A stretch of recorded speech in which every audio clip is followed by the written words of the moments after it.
नमस्कार। जैसी पत्रिका अपने नए मेहमान के साथ जुड़ चुकी है। आज हमारे मेहमान हैं भीम आर्मी के अमेठी जिलाध्यक्ष श्री ऋषि कुमार गौतम जी। आज हम चर्चा करेंगे अंतर्राष्ट्रीय स्तर पर जिस तरह भारत का नाम खराब हुआ है, जिस तरह से कट्टरपंथियों ने कभी चर्च के सामने तोड़फोड़ की, कभी लोगों की सड़क पर पिटाई की। इस तरह की घटनाओं से देश का विश्व स्तर पर कितना अपमान हो रहा है, कितनी तौहीन हो रही है। ऋषि कुमार जी, आवाज आ रही सर? जी, जी, बिल्कुल आ रही है। जी, ताजा घटनाक्रम आपके सामने है। 25 दिसंबर को जिस तरह से चर्च के बाहर तोड़फोड़ हुई, लोगों को पीटा गया, क्रिसमस ट्री जलाया गया, अंतरराष्ट्रीय स्तर पर कितना गांधी के देश की कितनी बदनामी हो रही है।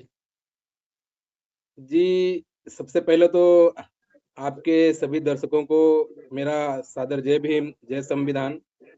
देखिए सर जी, जो ये घटनाएँ हो रही हैं, निश्चित तौर पर विश्व पटल पर हमारे देश की जो फ़ज़ीहत हो रही है, जिस तरह के दावे किए जा रहे थे कि हम विश्व गुरु बनेंगे, इस तरह की घटनाओं से हम विश्व गुरु भले ना बन पाएँ, लेकिन हमारी जो वैश्विक पटल पर जो फ़ज़ीहत होगी देश की, वो सीधे ज़रूर हमारे देश को प्रभावित करेगा, अंतर्राष्ट्रीय छवि ज़रूर हमारी धूमिल होगी। एक तरफ प्रधानमंत्री चर्च जाते हैं, कैरोल गाते हैं, दुनिया भर के क्रिश्चियंस को मुबारकबाद देते हैं क्रिसमस की। दूसरी तरफ उन्हीं के पार्टी से कहीं ना कहीं परोक्ष रूप से जुड़े हुए कार्यकर्ता इस तरह की हुड़दंग करते हैं। क्या लगता है, ये कुछ दोहरा मापदंड है या क्या दिखाना चाह रहे हैं, या सरकार के कंट्रोल में नहीं है ये लोग?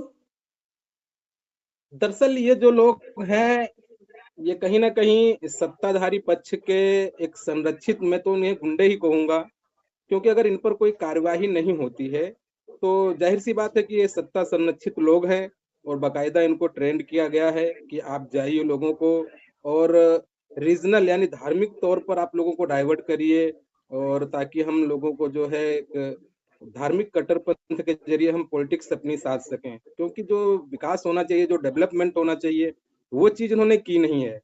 और आगे आने वाले 27 में भी यूपी में चुनाव होने हैं और कई राज्यों में चुनाव होने हैं। तो ये कहीं न कहीं इनका जो एक माइंड गेम है, लोगों के दिमाग में सेट करना, उनको धर्म के प्रति एक कट्टरपंथ बनाने की उनकी एक प्लानिंग है और यदि ये सत्ता संरक्षण ना होते तो उनके खिलाफ ज़रूर कार्रवाई होती।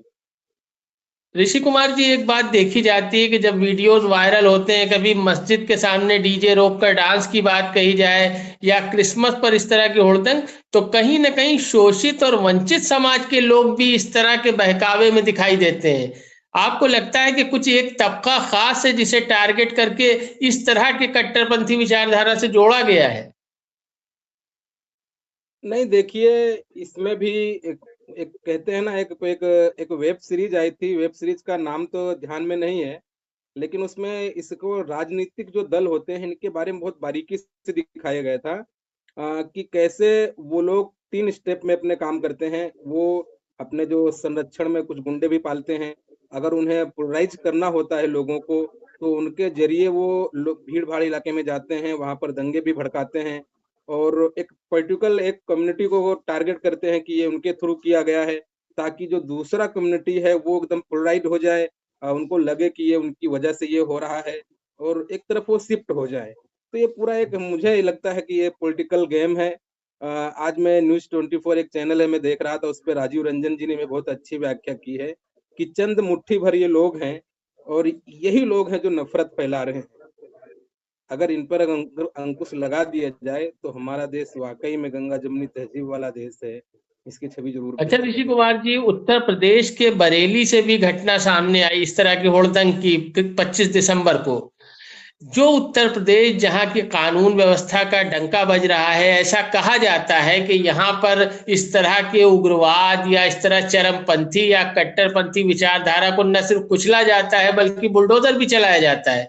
वहां बरेली में इस तरह क्रिसमस के पर्व पर हुड़दंग की गई, कोई कार्रवाई, ठोस कार्रवाई देखने को नहीं मिली। तो इसका क्या मतलब निकाला जा सकता है?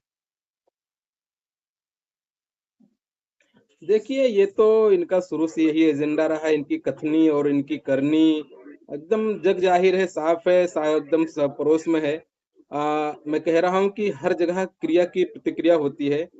जैसे कि अगर शुरुआत में आपने कहा था कि अंतर्राष्ट्रीय छवि पर क्या फ़र्क पड़ेगा इस तरह का, तो आप जानिए सर जी कि जैसे जो जो हमारी यूरोपीय कंट्री हैं, जिन पर हमारे देश की कहा जाए तो अर्थव्यवस्था टिकी होती है, क्योंकि सारा व्यापार डॉलर में होता है। वो लगभग आपको क्रिश्चियन धर्म को ही फॉलो करने वाले लोग मिलेंगे। और जिस तरह से 25 दिसंबर की ये घटनाएँ हुई हैं, इससे एक जो मैसेज निकल कर के जाएगा, वो निश्चित तौर पर भारत के लिए, उनकी अर्थव्यवस्था के लिए बहुत ही बुरा प्रभाव डालेगा। हमारे पास बहुत सारे एग्ज़ाम्पल भी हैं, तालिबान है, अफ़गानिस्तान है, पाकिस्तान है, जहाँ पर इन कट्टरपंथ की वजह से आज उन देशों की क्या हालत है। तो क्या समझ सकते हैं कि अगर हम भी अगर धार्मिक कट्टरपंथ की तरफ गए, तो बहुत ही बुरा भविष्य होने वाला है, ऐसा मुझे लगता है। और ऋषि कुमार उत्तर जी, प्रदेश आखिर की में सियासत आखिरी की बात सवाल मैं आपसे अगर करना चाहेंगे कि जिस तरह से कट्टरपंथ की वजह से तालिबान जैसी चीजें पैदा हुई, अफगानिस्तान का हाल दुनिया ने देखा किस तरह से वो बर्बादी की तरफ बढ़े, पाकिस्तान में जिस तरह से बर्बादी हुई, उनकी अर्थव्यवस्था लगभग चौपट हो गई, उसी रास्ते पर बांग्लादेश हमने देखा कि बढ़ रहा है। उसके बाद इन सब बुरे अंजामों को देखने के बावजूद अगर हमारे यहाँ लोग नहीं समझ रहे हैं, तो आखिर इसका अंजाम क्या हो सकता है? कितना नुकसान उठाना पड़ सकता है हमें इस घटनाओं का, इस तरह की?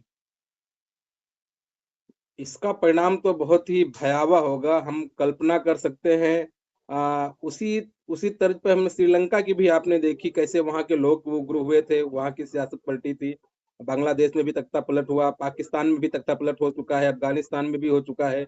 तो इ इन सब से अगर हमारे देश के पॉलिटिकल लोग अगर नहीं सबक सीख रहे हैं, तो ये हमारे देश का और देश की जनता का दुर्भाग्य है। और यहाँ के जो लोग हैं, उन्हें इस चीज़ों को समझना होगा कि जल्द ही हमें ऐसे लोगों को, अराजक तत्वों को नकारना होगा, जिनकी वजह से ना कि हमारे यूथ की पीढ़ियाँ, बल्कि हमारे देश का भविष्य भी अगर बर्बाद होने की कगार पर आ जाए, ये लोगों को समझना होगा। और इसमें एक अहम भूमिका हमारे देश के जो चौथा स्तंभ है, कहीं न कहीं वो भी इसमें भूमिका निभा रहा है, जो सही तथ्यों को सामने दिखा नहीं पा रहा है। जी ऋषि कुमार जी, चर्चा में भाग लेने के लिए बहुत बहुत धन्यवाद। फिर किसी विषय के साथ आपसे जुड़ेंगे। हम तमाम दर्शकों के आभारी हैं जो हमें देखते हैं, उनसे अनुरोध है कि सब्सक्राइब कर लें। बहुत शुक्रिया। हम किसी नए विषय के साथ हाजिर होंगे। धन्यवाद।